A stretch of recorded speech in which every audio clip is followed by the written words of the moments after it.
So guys welcome to Daily Football Madness. और भाई El Clasico again, Copa del Rey final. और आप सबको पता है कि Spanish Super Cup El Clasico already हो चुका हुआ है, जो कि बार्सिलोना ने जीता।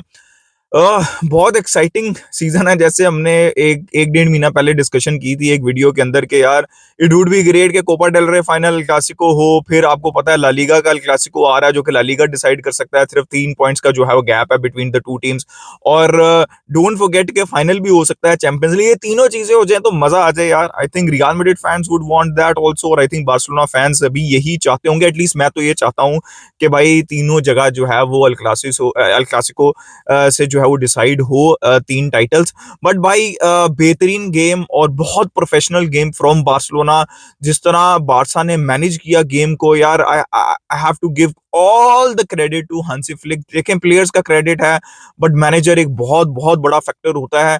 मुझे सबसे अच्छी चीज जो हांसी फ्लिक की लग रही है वो ये लग रही है कि यार उसने कैसे second half of the season में जिस तरह वो रोटेशन कर रहे हैं, जिस तरह वो प्लेयर्स को फ्रेश रख रहे हैं, फिर बाल्डे को कभी रेस्ट देते हैं, कुबासी को का पता है कि उसको ओवर यूज नहीं करना। वो इंजरी से वो जो इंटरनेशनल ब्रेक में हुई थी, उनको 60 मिनट्स के ऊपर चाहे जो मर्जी है जो चीज डिसाइड की हुई है, we have to do that.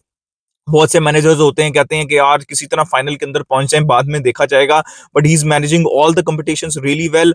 कहीं ना कहीं कुंडे को रेस्ट नहीं मिल रहा। ऑब्वियसली हम ये चीज हर वीडियो के अंदर डिस्कस करते हैं, उनको भी कहीं ना कहीं रेस्ट मिलना चाहिए। फिर आप देखें गावी जो है वो फुली रेस्टेड थे, हो सकता है वो चैंपियंस लीग का गेम जो है वो स्टार्ट करें।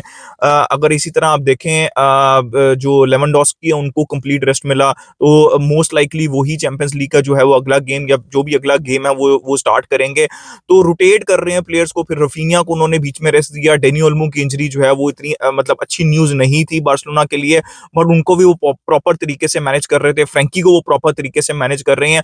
तो all in all I am very happy. और जिस तरह उन्होंने सब्स्टिट्यूशंस की और गेम को मैनेज किया, देखिए गेम ऐसा नहीं था कि बारसा इस गेम के अंदर 4-5 गोल नहीं कर सकती थी। पहला हाफ बारसा ने बहुत बहुत बहुत बेहतरीन खेला।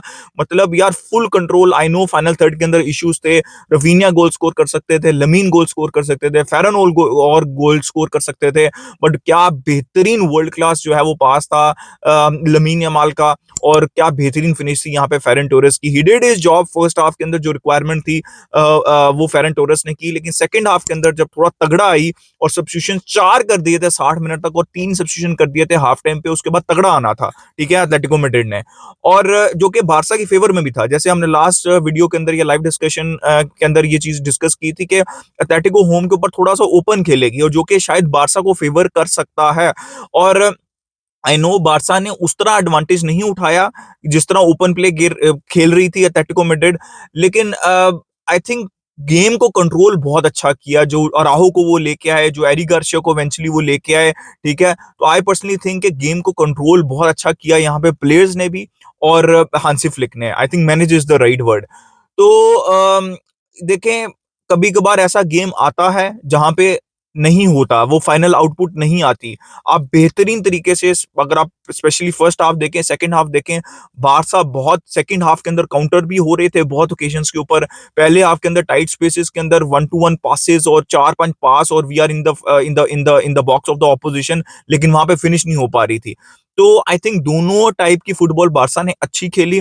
ऑब्वियसली हमें जो है वो अपनी फिनिशिंग थोड़ी सी इंप्रूव करनी है, लेकिन आप बहुत ज्यादा क्रिटिसाइज नहीं कर सकते। जैसे मैंने कहा कि हर गेम के अंदर 3-4 गोल नहीं होते, कभी कभार आपका ऐसा दिन भी आता है, वहां पे आपने क्लीन शीट रखनी होती है, और वहां पे रोल आता है आपकी डिफेंस का, आपके कीपर का, आपके डीएम्स का, जो कि सबसे ज्यादा क्रेडिट उनको जाता है कि जिस तरह उन्होंने अवे प्रेशर अब्सॉर्ब किया। शेज़नी वाज ब्रिलियंट। क्या एक बेहतरीन उन्होंने वर्ल्ड क्लास सेव किया था। आई नो वो ऑफसाइड था, but that was a world class save from शेज़नी। यार शेज़नी की जो सबसे अच्छी बात मुझे लग रही है ना, और I think this may be this comes from the manager also. देखिए, आप अनश्योर नहीं है, किक द बॉल लॉन्ग। वो ऐसा नहीं है कि बॉल प्लेइंग वो जो है वो पासेस नहीं करते, वो डेफिनेटली पासेस करते हैं। जहां पे बनता है वहां पे पासेस कर रहे हैं। जो जो जो जो उनकी स्ट्रेंथ नहीं है, या फिर जितनी उनकी लिमिटेशंस है, वहां पे जब वो क्रॉस होती हैं, ही हैज मतलब क्लैरिटी कि भाई मुझे लॉन्ग बॉल खेलनी है। आप देखें आज के मैच में नहीं, पिछले 18 मैचेस के अंदर देख लें, सबसे अच्छी चीज लग रही है मुझे शेज़नी की कि भाई जब प्रेशर, जब उनको पता है कि कोई पास नहीं है, ठीक है, या फिर उनको पता है कि भाई ये पास अगर मैं करूंगा तो अटैक पड़ सकता है, तो वो भाई बॉल को जो है वो लॉन्ग खेल देते हैं। और ये सबसे अच्छी चीज़ है शेज़नी की, और टीम पे प्रेशर जो है वो क्रिएट नहीं होता, और जहाँ पे पास बनता है वहाँ पे वो पास करते हैं। यार इसके अलावा I think Inigo Martinez as always भाई उसको प्रिज़र्व करना है हमें, उसको इंजरी नहीं होनी चाहिए। भाई बहुत बेहतरीन गेम था, बाल्डे का बेहतरीन गेम था।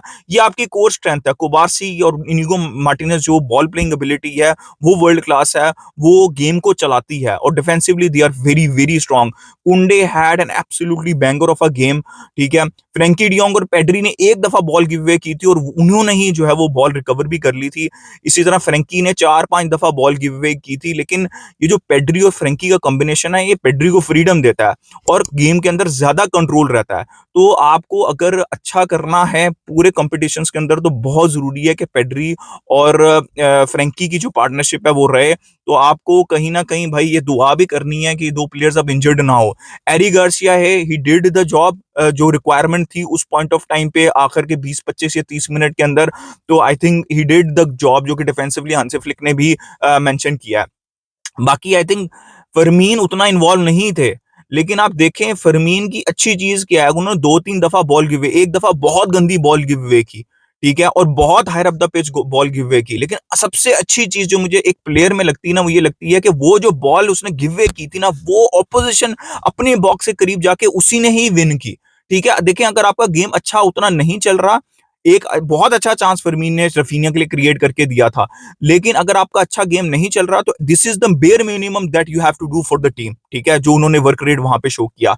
देखिए रफीनिया काफी दफा उन्होंने बॉल गिव अवे की, लेकिन जितना वो कॉन्फिडेंस के साथ खेल रही हैं, नॉर्मली प्लेयर का मैं कहता कि मतलब जिस तरह वो वर्क रेट शो करते हैं, जिस तरह वो बाद में जो है वो टीम की हेल्प करते हैं, उसके बाद I think Raphinha could have scored दो गोल तो वो आराम से कर सकते थे। बट आई थिंक ओवरऑल अगर आप गेम देखें और जिस तरह वो टीम को हेल्प कर रहे थे, वो वर्क रेट प्रोवाइड कर रहे थे, तो आपको ऐसा नहीं लगता, आप ये कहते हैं कि यार टचेस थोड़े से ऑफ थे, मे बी रफीनिया फिनिश कर सकते थे। लेकिन जब आप ओवरऑल गेम देखते हैं ना, जिस तरह वो वर्क रेट प्रोवाइड कर रहे थे, तो जिस तरह वो टीम को गाइड कर रहे थे, तो वो जो है वो चीज आप फिर कहते हैं कि ठीक है यार, कभी कभार फिनिशिंग ऑफ होती है, आपके टचेस ऑफ होते हैं, but still you have to work for the team. Lamine Yamal यार कहीं ना कहीं मुझे ऐसा लगता है बेहतरीन, वो मतलब वो बंदा एक अलग लेवल के ऊपर खेल रहा होता है। जैसे हम हमेशा कहते हैं, जो स्पेसेस क्रिएट करता है वो बाकी प्लेयर्स के लिए, and continues to do the same. वो मैजिक है, वो असिस्ट भी दिया उन्होंने, कहीं ना कहीं वो मिस कर रहे हैं वो गोल। इवेंचुअली मुझे ऐसा लगता है कि वो बेहतरीन फुटबॉल खेल रहे हैं, इवेंचुअली गोल भी आएंगे। थोड़ी सी कामनेस चाहिए in front of the inside the box. I think eventually ऐसा नहीं है कि उनके पास वो कामनेस नहीं है, लेकिन आई थिंक एक आध गोल उनका होगा, 2-3 गोल होंगे, उसके बाद वो भी चीज सॉर्ट आउट हो जाएगी। फेरन टोरेस सिर्फ एक चीज थी, सेकंड हाफ में थोड़ा अर्ली रिक्वायर्ड थे, लेकिन आई थिंक हांसी फ्लिक ने डिसाइड किया हुआ था कि लेवेंडोस्की को मैक्सिमम रेस्ट देना है, क्योंकि सेकंड हाफ के अंदर होल्ड अप वाली गेम थी, क्योंकि एटलेटिको मैड्रिड चढ़ के खेल रही थी। वहां पे जब आप काउंटर करते हैं तो आपको होल्ड अप प्ले चाहिए होता है। Ferran Torres is type of player who can run in behind the defence, ठीक है। तो उस पॉइंट ऑफ टाइम पे जब बारसा कहीं ना कहीं लॉन्ग बॉल्स भी खिला रही थी वहां पे, या फिर they were trying to thread that pass towards Ferran Torres, ये स्ट्राइकर के वो थोड़ी देर बॉल होल्ड करे और जो है वो थोड़ा ब्रीदर मिले, वो फेरन टोरेस नहीं सेकंड हाफ के अंदर कर पा रहे थे। But brilliant first half from Ferran Torres, और जो उनसे रिक्वायरमेंट थी वो एक गोल की, वो उन्होंने दी बार्सिलोना को। और आई थिंक जब लेवेंडोस्की आए तो आपको वो चीज दिखी जो कि होल्ड अप प्ले रिक्वायर्ड था उस पॉइंट ऑफ टाइम पे, और थोड़ा ज्यादा कामनेस के साथ बारसा खेल रही थी। और जिस तरह बारसा ने आखिर के 10 मिनट मैनेज किए, भाई बेहतरीन है, बॉल रखा, कॉन्फिडेंस शो किया। यार ये बारसा की टीम जो है ना वो बेहतरीन फुटबॉल खेल रही है, कॉन्फिडेंस लेवल जो है वो अप है, इसको कैश इन करना चाहिए। Treble is definitely on, but मतलब बहुत ज्यादा आगे नहीं सोचनी चाहिए। Let's talk about the thing about the Champions League game. One game जो है वो एट अ टाइम लेके चलना चाहिए बार्सिलोना को, लेकिन definitely treble is on, but it's not going to be easy. आप सब कुछ जीत भी सकते हैं, आप सब कुछ हार भी सकते हैं, इस पोजीशन के अंदर है। तो आपको एक क्लैरिटी रखनी है, आपको वो मेंटेलिटी शो करनी है, आपको पॉजिटिव रहना है, और आपको हल्का नहीं होना किसी भी पॉइंट ऑफ टाइम पे। ये वो पॉइंट आ चुका है अब सीजन का।